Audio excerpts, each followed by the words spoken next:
save the Mara River, then these hippos are going to get displaced because there will be no water.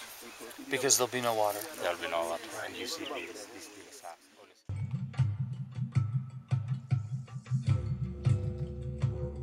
always. And just looking at what has happened in the last 30 years, you know, we've completely lost the wild dogs. We only have maybe 2 or 3 parts. We used to have an antelope here called the roan antelope. It's not there anymore.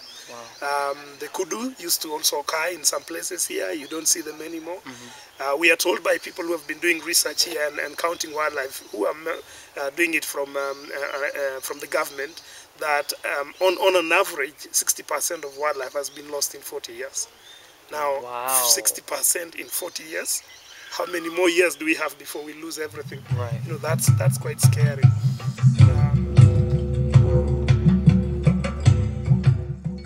Listen, we've got to get together as a species. You know, we can't just leave it up to specific countries and leave it up to solve their problems, because they're not getting solved. The situations are deteriorating, and some places are going to, you know, lose things forever, permanent loss. Yes. You know, permanent loss. So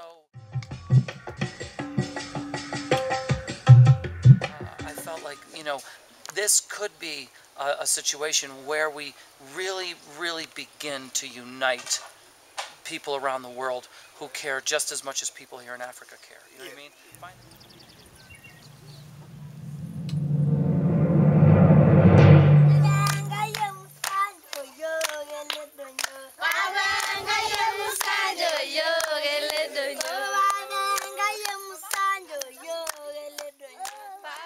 Dear Dad, a son always looks up to his father. He looks to him for guidance. Learning about who his father is can give him an insight into who he could possibly become. As a child growing up, I learned 2 things about my dad. I learned that at different times in his life, he embraced music and law as both a passion and a profession. In the field of law, I found that there was no music, while in the field of music, I found that there was no justice. So I decided to form something new that had never been done before, in order to unite these 2 things that I had learned to embrace from my dad. Actually done about 700 concerts, Jazz for Peace concerts, his organization. In fact, at the United Nations, he brought together Israeli, Palestinian, and American artists, and this event was actually hailed as one of the biggest cultural events of our time. He's been hailed, in fact.